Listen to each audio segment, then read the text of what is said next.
Minecraft is a billion-dollar industry in and of itself, which must have been the furthest thing from its creator's wildest imagination when he released an alpha build of the blocky procedural generator virtual world over 10 years ago. Yet, there were even hints that the idea would be a global success way back in its earliest days because it already shown signs of being addictive. Everything to scale the game into a multi-billion-dollar enterprise was there from day one. So how did a modern-day equivalent of Tetris go from a Moorish cube simulator to a worldwide dream factory? To answer, we need to go all the way back to its creation when Marcus Persson, aka Notch, originally conceived a program under the title Cave Game. Born in Sweden, 1979, Notch was a naturally talented programmer who tinkered with his father's own Commodore 64. In time, he would grow to become a developer for King, creators of hit Candy Crush, where he, no doubt, learned the first thing about creating addictive games. Keep it simple. Complex is not the same as complicated. Tetris is the perfect example of that. The premise is simple, yet the puzzles became complex over time. Likewise, Candy Crush is easy to understand the moment you touch the screen and see those juicy gummies pop. It's fair to assume that during his 4-year tenure, Notch learned a lot about how casual gamers and hardcore players alike can be drawn to a simple idea. After jumping between a few studios, he eventually created his own, known as Mojang, to focus on his pet project he'd been making in his spare time. Soon, he would release a build to an inner circle of developers and online gaming nerds. But it's what he did next that helped him tap into his market. Feedback from the forums of testers was taken seriously. Dead seriously. Notes were not stuffed in a file at the back of the closet like the complaints department of the New York subway. Instead, they were strength tested to see exactly how he pleased the early adopters. Doing this gave him an insight into why his product was becoming popular. Had Notch not done this, had he not shown that at the heart of Minecraft was about community, then attention could have fizzled out the moment the next big thing hit the scene. Instead, frequent updates would be rolled out, slowly and carefully adding in elements and ideas flagged up by his now growing fanbase. Updates are as integral to Minecraft as lasagna is to Garfield, but it's always been known to developers that additional content was a way to increase the product's shelf life. Other game makers were half-hearted with phoned-in extra levels or were sparing in their additional content, sometimes leaving huge chunks of time between updates. But Minecraft was different.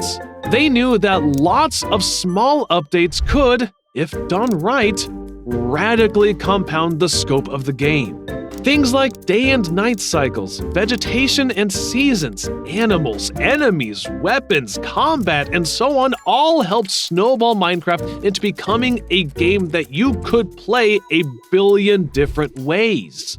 Comparatively, the updates were smaller than what other studios had to do. Sure, he had to throw in a few new assets and write some new code, but the procedural nature of the world building alleviated the requirement to build brand new maps from scratch.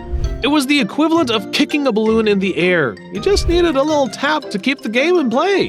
Being able to fine-tune tiny elements meant that those frequent updates weren't an empty gesture by a desperate developers, but ingenious engineering that won players' loyalty. All casinos are addictive, but you need brand loyalty to stop someone taking their chips to another building. Speaking of money, the game was mostly free with a simple version available in a web browser. So how did they monetize addiction?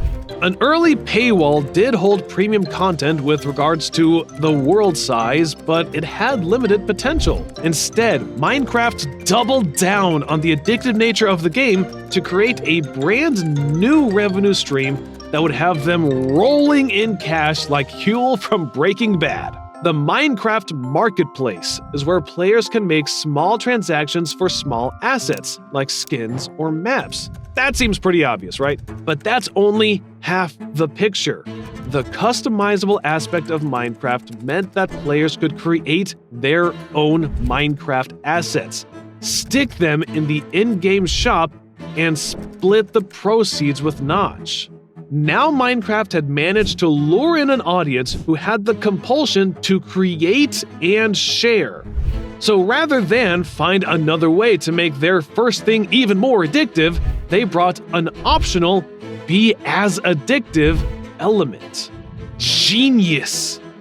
Leaning into the community behavior became a no-brainer. Merchandise was the next step, and now you can see the simple block designs on everything from hoodies and backpacks to dolls and action figures. But notice how the bulk of the merchandise available are items that children can afford with their allowance. There was no $500 anime action figure targeting bespoken collectors. Minecraft is about getting the next thing quickly and easily, and they carried that philosophy into their real-world products. None of this, however, would at all be possible if the core game didn't have an itch to scratch.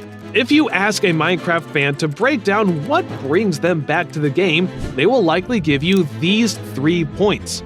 Number 1, exploration. The size of your map is limited only by your computer, whilst accessories like virtual headsets make that immersion even more spectacular. How can you not get addicted to randomized worlds when there is an infinite amount to explore? The second point would be small progress and big payoffs. Harvesting the plethora of resources in the game is as immediate as interacting with a singular block. That quick turnaround is like popping bubble wrap. It's right there, it's easy, and it's satisfying. But collect enough resources, and the consequences can make you the envy of your friends. Hundreds of hours building skyscrapers or palaces to the next 100 of miles of underground depths you've explored to get the best armor. There is always a reward, and it is always promotional to what you put in. The last point, and perhaps the strongest, collaboration.